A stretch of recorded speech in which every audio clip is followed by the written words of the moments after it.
মানে একটু পরেই খুলবো। ঠিক আছে, আমি আরও লোকদের জানিয়ে দিচ্ছি।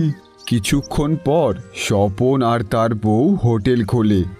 একজন গ্রামবাসী তাদের হোটেলে আসে খাবার খেতে। স্বপন তাকে বসায় আর জিজ্ঞেস করে, দাদা কি খাবেন? ডাল ভাত আর বেগুন ভাজা দাও। দিচ্ছি দাদা, একটু বসুন।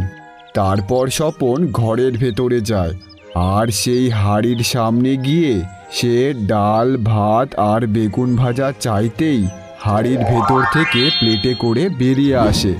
তারপর স্বপন গ্রাহকের সামনে খাবারটা দেয়। লোকটা খাবার খেয়ে খুব খুশি হয়ে যায়। বাহ ভাই, খাবার খেয়ে খুব ভালো লেগেছে। ডাল ভাত অন্য দোকানেও খেয়েছি, কিন্তু এত সুন্দর ডাল ভাত এই প্রথম খেলাম। তা বলো কত টাকা হয়েছে? হ্যাঁ, 5 টাকা। আর এখন থেকে যখনই খাবার খেতে মন চাইবে পরিবার নিয়ে চলে আসবেন। আর হ্যাঁ, গ্রামের আর লোকেদেরও জানায় দেন আমার হোটেলের ব্যাপারে। এইখানে মন মতন খাবার পাবেন। কি বলছো? পেট ভরে এত সুন্দর খাবার মাত্র 5 টাকা? বাহ, আবার আসবো ভাই তোমার হোটেলে। ওই লোকটা সেখান থেকে খুশি হয়ে চলে যায়। তারপর লোকটা গ্রামে যত লোকের সাথে দেখা হয় সবাইকে জানিয়ে দেয় স্বপনের হোটেলের ব্যাপারে। কিছুদিনের মধ্যেই স্বপনের হোটেলে গ্রামবাসীরা ভিড় করে খেতে আসে।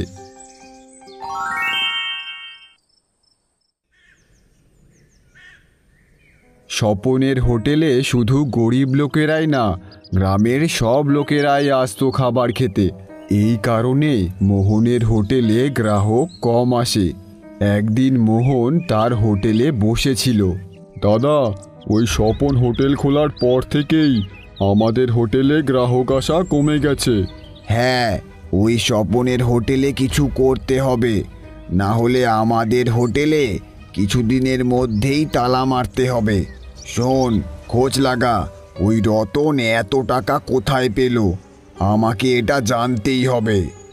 ওই দিনের পর থেকে কালু স্বপনের ওপর নজর রাখতে শুরু করে, কিন্তু এত নজর রাখার পরও কালু কিছুই জানতে পারে না। দাদা, 7 দিন ধরে নজর রাখলাম, কিন্তু কিছুই জানতে পারলাম না। চিন্তা করিস না, এখন ওই স্বপন নিজেই আমাদের বলবে। একদিন স্বপন কোনো কাজে গ্রামের রাস্তা দিয়ে যাচ্ছিল। তখনই মোহন আর পবন স্বপনকে ধরে ফেলে। তাহলে তুই এখন আমাদের হোটেল বন্ধ করবি?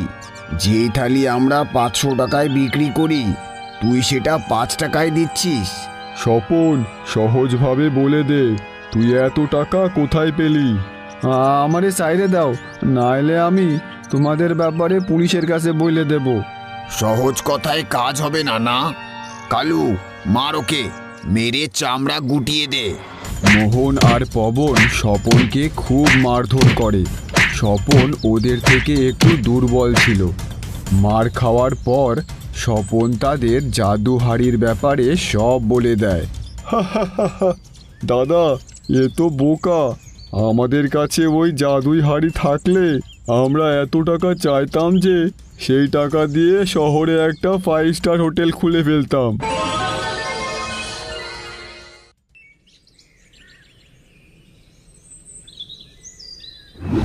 স্বপনের হোটেল তারপরেও চলছিল। ওইদিকে মোহনের হোটেলে গ্রাহক না আসার কারণে হোটেল বন্ধ করার অবস্থায় চলে আসে। কিন্তু কালু এখনো স্বপনের ওপর নজর রাখত। একদিন সে দেখে নেয় স্বপনকে জাদুহাড়ি থেকে খাবার আনতে। আরে, এটা তো সত্যিই জাদুর হাড়ি।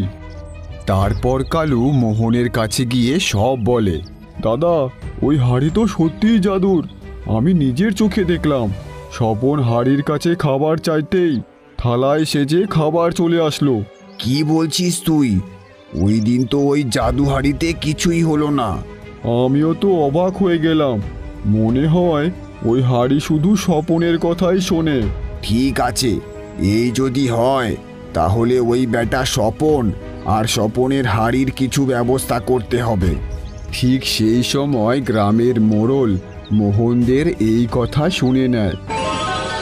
কিছুক্ষণ পর মোহনরা স্বপনের বাড়ি হাজির হয়।